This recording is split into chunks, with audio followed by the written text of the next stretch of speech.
You went to Konya and visited the tomb of the Rumi and whirling dervishes. From which message of the Rumi were you impressed most? I myself write poetry, and I have to confess that that I have not studied Rumi's poetry, and I intend to do so now that I have seen the tomb and I have seen the dervishes and so on. And the other day I met with an old friend of mine who is also a poet, and he wanted to see the photographs I had of Turkey. And when I began showing him the photographs, and I came to one, I said, now this is Rumi's tomb. Rumi! Oh, he said, I love his poetry. And I said, okay, good. I said, now I really have to catch up on this. As we were driving in the bus to Konya, we were fortunate to have one writer there who was an authority on Rumi, and he read some of his poetry, and I was quite taken with what I heard. And he also discussed a little bit of his biography and so forth, and a little bit about the dervishes and what that tradition was all about. And so I found the area where the mosque and the tomb and all are located to be a beautiful area and a very inspiring one. And I'm going to read Rumi's poetry now in more depth. Rumi is a person. He didn't start Sufism, but Sufism became famous with him. He's a great Sufi leader, and according to his view, he is really a spiritual person. He really, when you read his poem, you will feel that the spirit in his poems and how deep he is. This is why then when he started a movement, when you become more religious or more spiritual, then you become more open to people. And one of his poems, come whoever you are, even though you break your vows 1,000 times, come again. Idolaters, fire worshippers, and blah blah. Ours is not a caravan of despairs. Come again.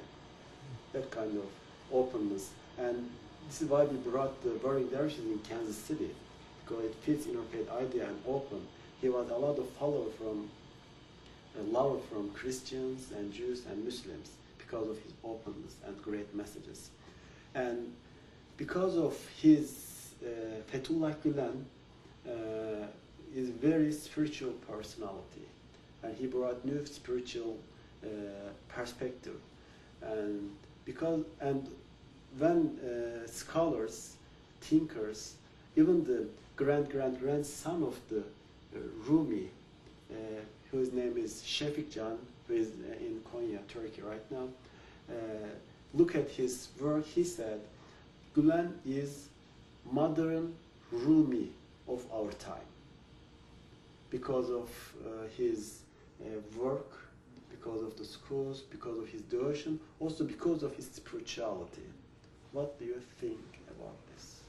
I think there is, from the limited knowledge I have of Rumi, and somewhat more knowledge of Gulen, but not a lot of knowledge. But I do see parallels between the two men. I see a spiritual connectedness there, and I see a parallel in the open arms that they have for all of humanity, and a bringing together and onto a common ground of understanding and peace and love that they all express, that they both express. So yes, I would say there are profound similarities between the two men. You can say like same thing, and you can explain same thing too. And what do you think about this? Is it true? Helping the earthquake. Okay. Helping the earthquake victims. Helping earthquake, but the view of the Fethullah Gulen.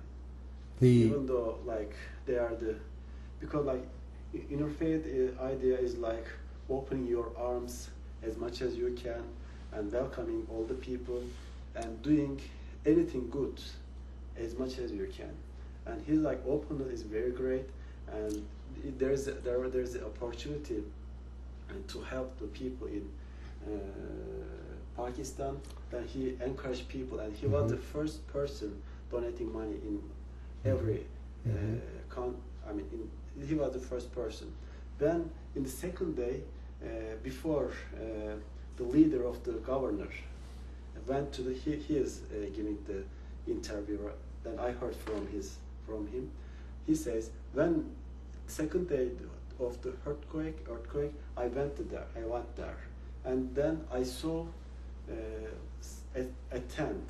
There was a Turkish flag there, and they went there before I go. I went. He says. Then I told them what happened, and you came without letting me know. And they said, one ship is coming, like one plane is coming with some things. These are the these were the foundation that they established by the followers of Fethullah Gulen. Whenever they just moved before the government went there and started helping the people. And there was a problem in like some Christian countries, and they just suddenly went there. And the openness, I'm going to emphasize this openness. What do you think about this openness of the movement? Yes. But while you are saying, for they are not going to hear my voice, for them to understand what is the subject, you should give some feedback. Like from when you say the openness, you need to give some examples too. The response of Gulen to the Pakistani earthquake was very heartfelt and very touching, and this is something that in my personal experience as a young man, I worked with the American Red Cross, and I on a couple of occasions I was sent on disaster work. I worked floods and I worked tornadoes, and I have seen human suffering and people's lives disrupted and homes destroyed and people in great need. And so this is something that I certainly relate to personally, and I feel it's a great thing when our fellow human beings have suffered some catastrophe, or in pain, or in great need, and it behooves us as fellow human beings to reach out and to help them. And Gulen provides a wonderful example of that, and it's an example that we can all model ourselves after, and further our aid and love for our fellow human beings.